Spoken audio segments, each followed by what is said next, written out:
They say a man's peace is built on trust. Mine was built on lies. Numbers hiding in plain sight, a signature I never wrote, and a woman I thought I knew better than anyone. 26 years of marriage, and she had another life tucked behind a bank account I was never meant to find. But when you spend a lifetime reading the fine print, you notice the smudges. I didn't scream. I didn't confront her. I built a case. Because when the storm finally came, I wanted the truth to bury her, not my temper. You ever get the feeling that a life you thought you knew is actually a carefully staged play, and you've been cast in a role you never auditioned for? I felt that first as a small, stupid annoyance. An envelope that didn't belong to me tucked under a pile of coupons on the kitchen counter, the kind of thing you shove in a drawer and forget about. I'm James Hale, retired corporate lawyer, 40 years of reading other people's truths and falsehoods until they looked like print on a page. I made a career of catching the little lies that hide in contract language. I thought that skill was an occupational hazard, not a personal salvation. Then that envelope forced my hand. It was late October, the kind of gray morning that makes the town look like a watercolor someone hasn't quite dried. My wife, Eva, moved through the kitchen with that slow ease she perfected over decades. The woman whose hands could coax a stubborn rose into bloom, and whose laugh made neighbors nod.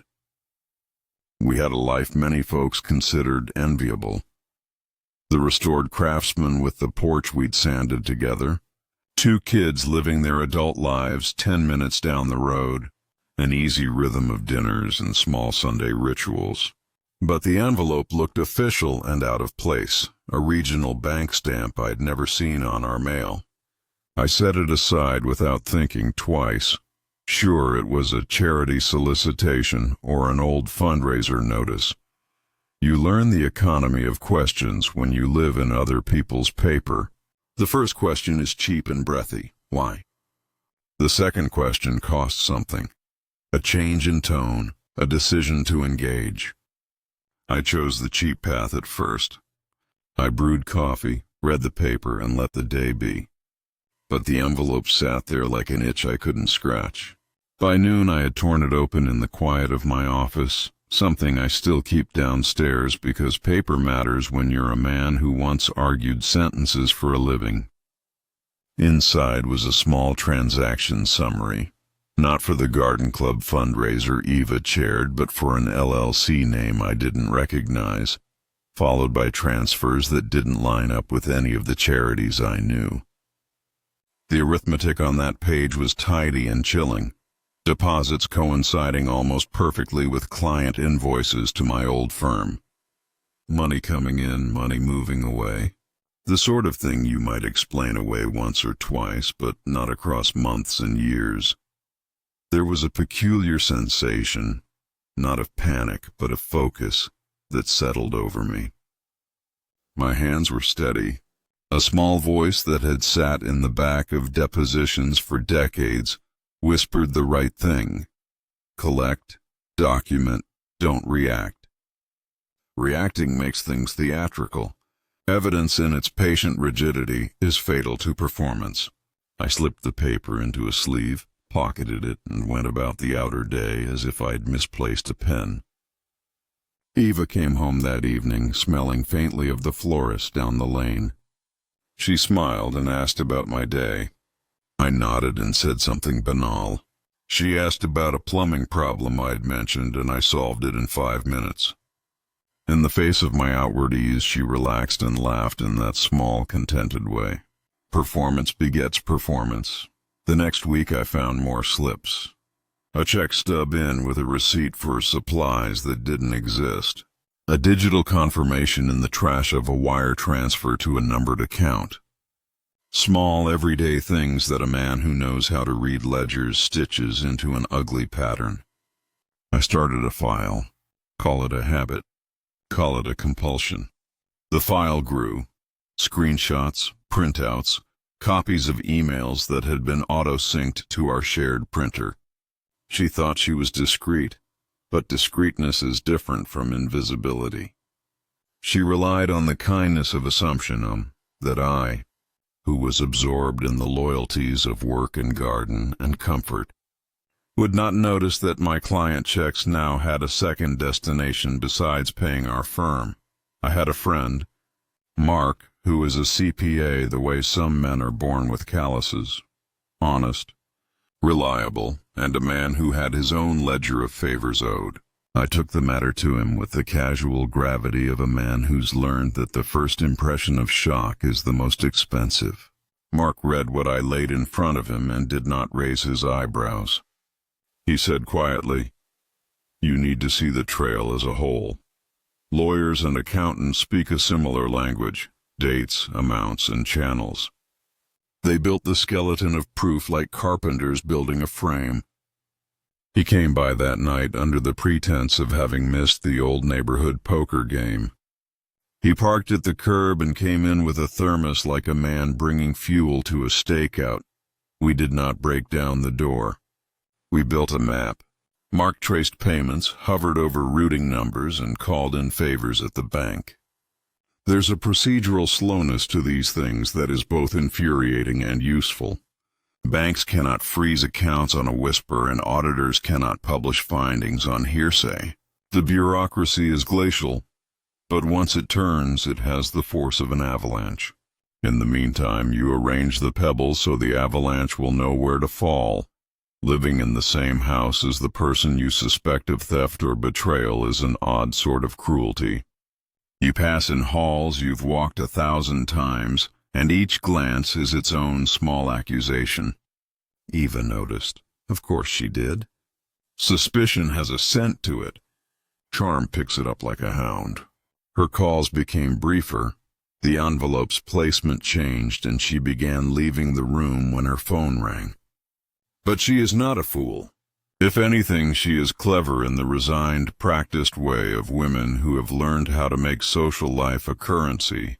She increased the cadence of small, visible generosity. Dinners for neighbors, an extra plate for the community bake sale, a discreet check for the woman who runs the youth center. It's remarkable how quickly a person can spend social capital to cover a missing bank balance. There is sorrow baked into the work of discovery.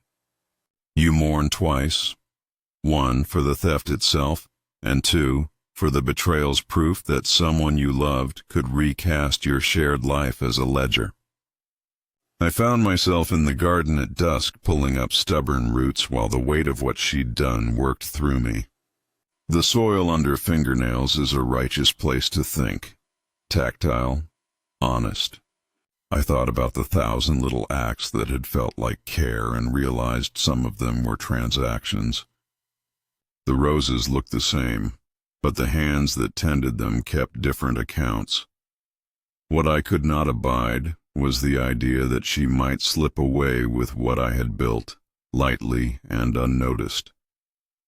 There are ways to fight that are ugly and immediate, shouting, confronting, forcing an accountability that looks dramatic but ends in chaos.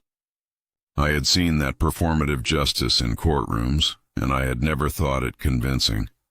The better course, I decided, was precise. I would use the tools I had, records, law's patience, and a community's eventual appetite for the truth. You learn early as a lawyer that truth wants structure. Given structure, it becomes undeniable. So I set about securing evidence. That meant small, dull tasks that feel almost insulting when you first imagine them. I copied hard drives, labeled emails, and created backups under names that would not ring a bell. I stored originals in a safety deposit box under the name of my late father, a quiet hide that would not occur to someone cleaning your life for a new beginning. I hired discreetly a private investigator to check whether the LLC name had been used elsewhere. He returned with a file that made my skin go cold, invoices that bore our clients' names but showed payments funneled to vendors who reported no work performed for us. The little things were no longer harmless. They were the grammar of a lie. There are practical cruelties to play in these situations. You learn what institutions take seriously and you feed them that diet. A bank listens to routing numbers. A charity listens to receipt chains. A vendor listens to invoice matching. I began making neutral-sounding inquiries to the bank about possible duplicate accounts, to vendors about payment confirmations, and to a few clients about whether they had accidentally been double-charged. I used my old professional voice, the voice of a man who asks for facts and keeps his face as blank as a ledger. People complied. They do in part because institutions prefer to be right, and because the alternative is the messy moral face-to-face that few enjoy. Eva tried a number of things when the shadow of scrutiny began to touch her social life. She leaned on friends, smiled at strangers, and ratcheted up the performative humility that can make a woman look both contrite and innocent at the same time.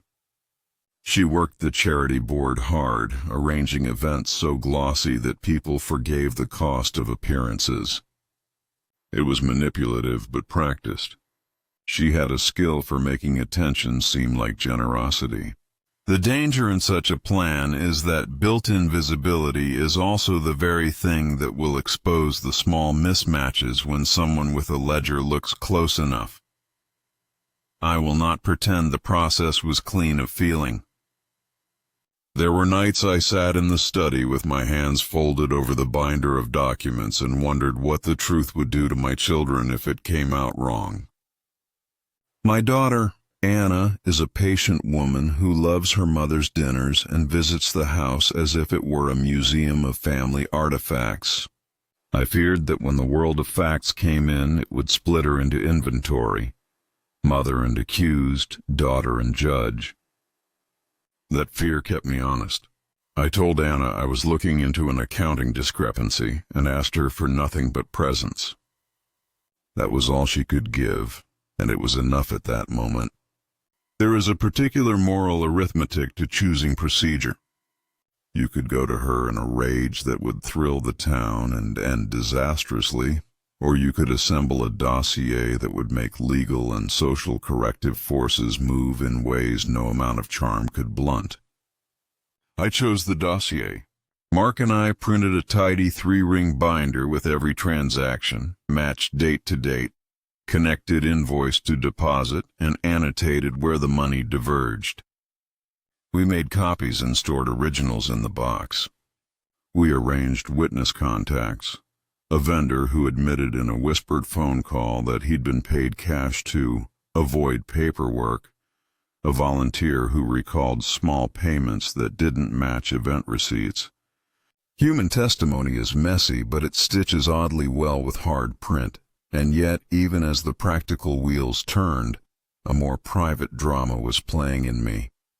I felt both demolished and curiously alive. Betrayal wakes something up. It makes a man prove the shape of his life to himself again. I found myself repairing small things with renewed care. The hinge on the back gate, the leak in the greenhouse, the broken pane in the study window. There is a humbling dignity in mending what you can see. Paper mends differently. It requires patience and the understanding that truth, like mortar, takes time to set. When the first official letter from the bank came, the kind of corporate prose that says, pending investigation without any melodrama, there was an odd lightness. The bank did what banks do: freeze, ask, examine. Vendors wanted receipts. The charity board called an audit. The social web that had softened around Eva's performance suddenly became porous. She was good at asking people to look away. She was less skilled at managing a ledger when other people had eyes on it. I watched from a polite distance as invitations quietly reduced and the smiles that had once greeted her in the grocery aisle thinned. There was a single moment that I'll carry because it was small and human and savage in its honesty. We'd been married long enough that our rituals were like pieces of furniture you hardly notice until you move the couch and see the dust. She came into the kitchen one morning, hair tucked in a loose knot, and asked if I wanted tea. She moved like a woman performing normalcy. I poured the tea and sat down, and for a brief, ridiculous instant, I imagined us returning to the comfortable plateau we'd occupied for years. Then my phone pinged. A message from a compliance officer asking for a meeting to clarify some transfers. She saw the text over my shoulder. Her face went white. The polite mask she kept so well slipped into something raw. No accusations, no tears at first. Just the slow animal realization that the play was over. People asked me if it felt good to see the unraveling. The honest truth is more complicated. Justice of the measured legal sort is not a banquet. It's a long series of adjustments. When the dust settled enough for auditors to make formal findings, there was a division of accounts and restitution to be arranged. The bank's hold prevented a clean disappearance. Vendors required receipts that could not be provided. The charity board published a corrected ledger. The town's gossip mill, that old engine, shifted from rumor to reading documents at breakfast. My daughter read the file in the garage, quiet and focused, and then took my hand.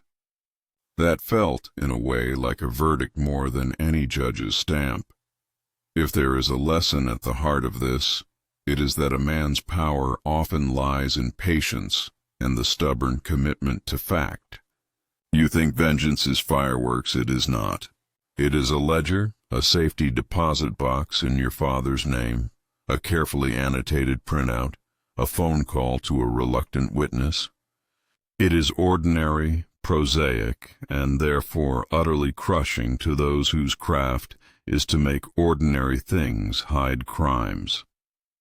When Eva left, quietly, with a duffel and the kind of small apologies people deliver to avoid sustained eye contact, I did not feel triumphant.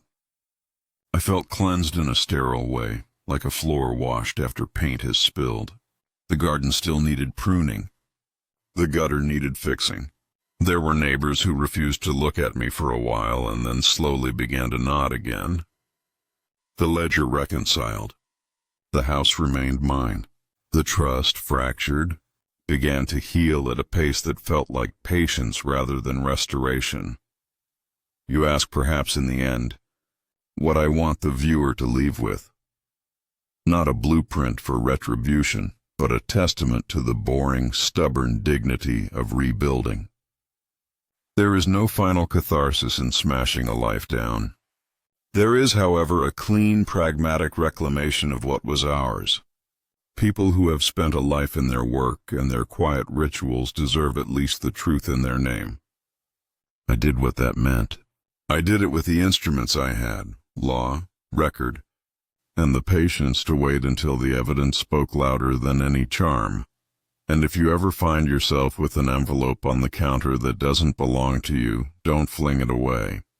Open it. Read what it says. Men like us were taught to read. We don't need drama.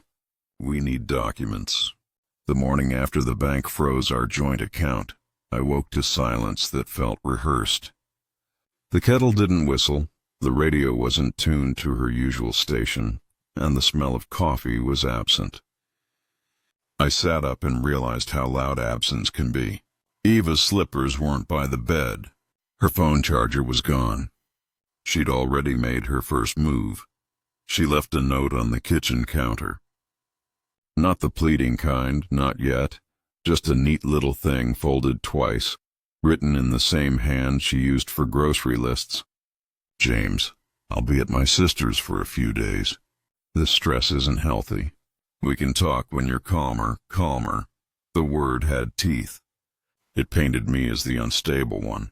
It was an opening argument crafted to preempt whatever came next. She'd always been good at controlling narratives, and she was already writing this one for anyone who'd listen. I made coffee myself, black and bitter, and read the note again. Then I folded it into the file. Every piece of paper mattered now. I called Mark and told him the situation had entered its second act. He said only one thing: don't let her know what you've got. She spent the next few days performing her role. Calls to mutual friends, soft sobs about how Jim's been acting strange. I heard through the grapevine that she'd hinted I'd become paranoid since retirement, that maybe I was losing track of things. She was seeding the ground for insanity, trying to harvest sympathy before truth had time to germinate. Classic deflection. When she finally came home, she looked immaculate. Hair done, nails perfect, eyes red but dry. She greeted me with weary affection, as if I were the one who'd left. I matched her tone, calm and collected. 2 actors, 1 stage, no audience yet. "James, we can't keep living under suspicion," she said, setting her purse down carefully. "You've been distant. It's making me nervous." I wanted to laugh, but instead I nodded. "Then let's clear the air." Her smile faltered, just slightly, but she recovered fast. "That's all I want." That evening I cooked. Habit, maybe. Routine keeps the mask in place. Over dinner, I asked harmless questions. About her sister, about errands, about whether she'd checked the mail. She answered smoothly. I didn't press. You never ask for confessions. You build conditions where confessions collapse under their own weight. That night, I moved the binder from its hiding place to the office safe. I replaced it with a decoy. Old legal notes, a few irrelevant receipts. If she was going to search, I wanted her to find what she thought she needed. 3 days later, she took the bait. The decoy folder had shifted slightly. Papers were out of order. She was looking, and that's when I knew we were done pretending. She started small. Little things, bank cards misplaced, a call from a neighbor asking if I was okay. Once, she accidentally sent a group text meant for her sister that read, "I'm worried about him. He's obsessed with money." That's how smear campaigns start, gently, plausibly. But she didn't know that while she was spreading stories, the auditors had finished their work. The numbers lined up like a confession written in code. Funds diverted, receipts forged, charity payments rerouted to shell accounts. Every piece signed, time-stamped, and traceable to her login. When the audit results arrived, I didn't call her. I called my lawyer. Then I waited. 2 days later, she confronted me first. I was in the garden again, because soil keeps a man sane when paper drives him mad, when she stormed out onto the porch, holding the decoy binder. "What the hell is this?" she demanded. "Old work notes," I said, not looking up. "Don't lie to me." That line hit differently coming from her. I stood, wiped dirt from my hands, and met her eyes. "Why would I?" "Because you're trying to destroy me," she snapped. "You're telling people I stole from you. From charities. Do you know what that sounds like?" "It sounds like something a person who's innocent wouldn't be afraid of," I said quietly.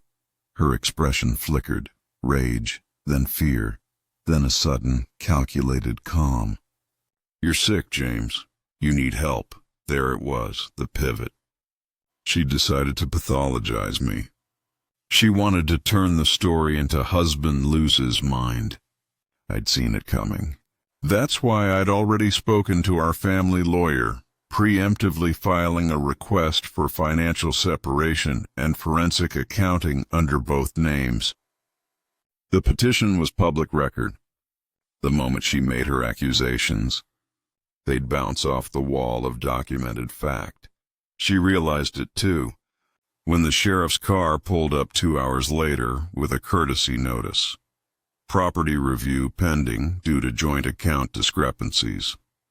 Her face drained. She looked at me like she was seeing a ghost. "You went legal?" she whispered. "I went factual," I said. You built this with lies. I'm just reading it back to you." For the first time, she didn't have words. She walked away, slow, deliberate, as if moving through thick air. That night, I heard drawers opening upstairs, the quiet panic of a woman trying to save what can't be saved. She tried one last gambit. The next morning, she arrived at our daughter's doorstep with tears and stories. Claimed I was vindictive, that I'd frozen her accounts out of spite, but Anna had already spoken with me. I'd shown her a few redacted documents, just enough to inoculate her against manipulation. When Ava started spinning her tale, Anna stopped her cold. "Mom," she said. I saw the numbers. The silence that followed must have burned. By week's end, the auditors finished their report. Mark handed me the final copy in his neat accountant's handwriting. Restitution owed, fraud confirmed, assets frozen pending legal division. It was clinical and merciless. Justice never shouts. It just writes numbers in black ink and waits. I didn't celebrate. I sat on the porch with the binder in my lap, watching the sun slip behind the maples, and felt the kind of calm that comes after a long, necessary surgery. The patient survives, but something's been cut out. The next morning, she was gone again. No note this time. Just her perfume lingering in the hallway and the echo of everything she thought she'd get away with. A week later, the story broke anyway. Small-town paper. Second page, local charity board treasurer under investigation for misuse of funds. No names yet, but everyone knew. By evening, my phone buzzed with quiet messages from friends and former colleagues. Heard the news. Guess you were right. Vindication is an odd drug. It doesn't intoxicate. It steadies. You breathe better, but you also see how narrow survival is. That night, I opened the real binder one last time and added a single note on the final page. Truth delivered. Account settled. Then I closed it, locked it away, and went out to trim the roses. Because when you've watched someone weaponize lies against you, the only revenge worth having is calm, documented truth, and the quiet satisfaction of knowing the world finally believes you. They say truth sets you free. What they don't tell you is how cold freedom feels when it finally arrives. The story broke wider the next week. First it was whispers. Then it hit the regional paper. Then online. Her name, her face, her title. Eva Langston, treasurer of the Whitebridge Women's Foundation, under federal investigation for embezzlement and wire fraud. I remember standing in the kitchen when the alert popped on my phone. I didn't smile. I didn't move. I just stared at the headline until the screen dimmed. It wasn't victory. It was aftermath. By noon, the house phone started ringing. Reporters, former friends, strangers wanting statements. I didn't answer a single one. I had nothing to prove anymore. The numbers spoke for me, but small towns don't let go easily. They feed on humiliation. Every corner store became a confessional, every diner booth a courtroom. I'd catch fragments. "Can you believe it?" She seemed so perfect. Maybe he set her up. People always rewrite history to make sense of betrayal. I spent my days clearing the garden and evenings on the porch with old ledgers. Not the ones from her case, but from my father's hardware business. The man taught me one thing worth keeping. You measure honesty by how clean the books stay when nobody's watching. 2 weeks later, the subpoena arrived. Ava hadn't contacted me since she left, but her lawyer had filed for marital protection, claiming emotional abuse and coercion. The irony would have been funny if it hadn't been so precise. She was trying to weaponize my calm again, frame it as controlled intimidation. Mark warned me it might happen. "Guilt breeds projection," he said. "She'll try to reverse the narrative before the evidence goes public." So we built our own narrative. Not revenge, not spectacle, just fact. Dates, transfers, witnesses, emails. Line by line, her web unraveled. The first hearing was surreal. She sat across the room, flawless as ever, hair tied back, clothes crisp, like she'd dressed for an apology that never came. Her lawyer did most of the talking, painting her as overwhelmed, pressured, manipulated. The usual defense for white-collar betrayal. When it was my turn to testify, I didn't raise my voice. I just told the story. The late-night calls, the missing receipts, the charity accounts rerouted under new shell IDs. I let the paperwork breathe. You could feel the courtroom lean forward when the exhibits hit the projector. Her signature under every transfer. She didn't look at me once. Afterward, in the hallway, I caught her reflection in a glass door. For a split second, her mask slipped. Panic, raw and unfiltered. Then she straightened her jacket and walked on like she was late for an appointment. That was the moment I knew she wasn't fighting for innocence anymore. She was fighting to preserve whatever version of herself she could still sell. The investigation stretched over months. I learned how slow justice moves, like a glacier carving through habit and denial. She tried every tactic, claiming mental exhaustion, blaming the accountants, even suggesting I'd hacked her email. Each lie fell apart under metadata. Truth has timestamps. Meanwhile, I lived quietly. The neighbors avoided eye contact at first, then drifted back once the facts solidified. Our daughter Anna visited often. We didn't talk about her mother much. Some wounds don't need narration. Silence does the explaining. One night Anna said something that stuck. You didn't destroy her, Dad. She just couldn't keep pretending once the lights came on. I nodded. Pretending. That was Eva's real addiction. She'd spent years perfecting an image of grace and loyalty, and now she was living through the withdrawal. When the court finally froze her assets, she moved into a rental outside town. No visitors, no posts online, just emptiness. The woman who once commanded rooms now hid from her own echo. But guilt doesn't vanish. It metastasizes. 3 months later, I received an envelope.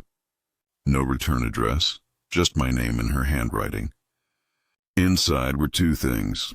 A check for a fraction of what she'd taken, and a short note. You win. Maybe you always would have. I just wanted to matter. I read it twice, then set it on fire in the sink. Some words don't deserve archives. The trial's conclusion came quietly, like a door clicking shut. 5-year sentence, suspended. Community service, restitution, permanent removal from all financial boards. The judge called it a cautionary tale of moral erosion. I called it closure. Afterward, as the crowd filed out, she paused near me. No entourage, no perfume, no mask. Just eyes, tired, empty. Was it worth it? She asked softly. I didn't answer. You can't explain worth to someone who measures everything in what they can hide. I went home, poured a drink, and watched the dusk settle over the porch like an old friend returning. The roses were in bloom again.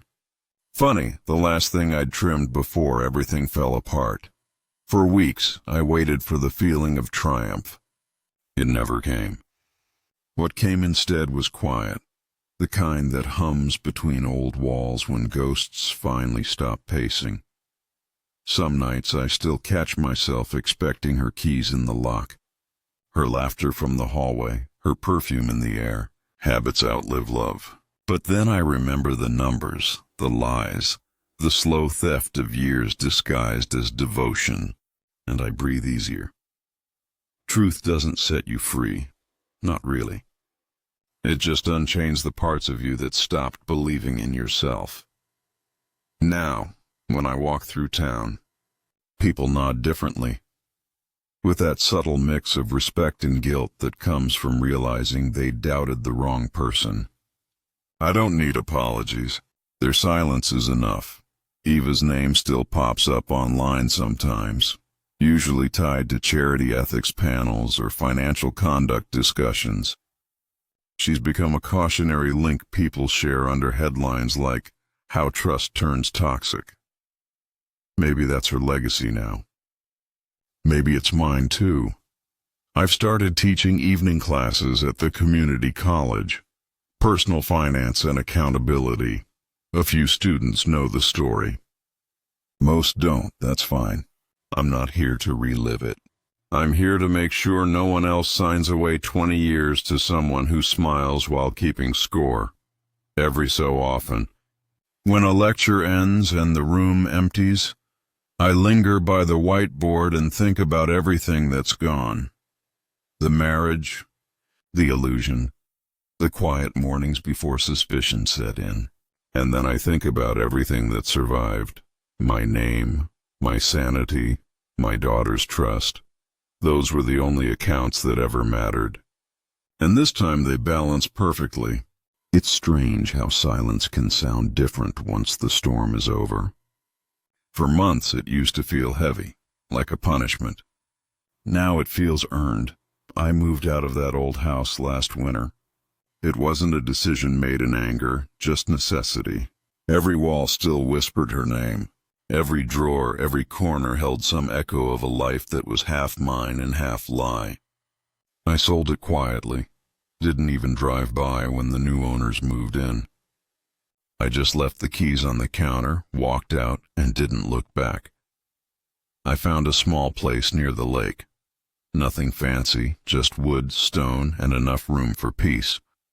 Mornings there start with the kind of stillness you don't appreciate until you've lived through chaos. Coffee, sunlight through pine, a chair that doesn't face anyone but the horizon. It took time to unlearn her.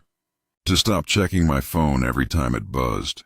To stop waiting for the apology that would never come.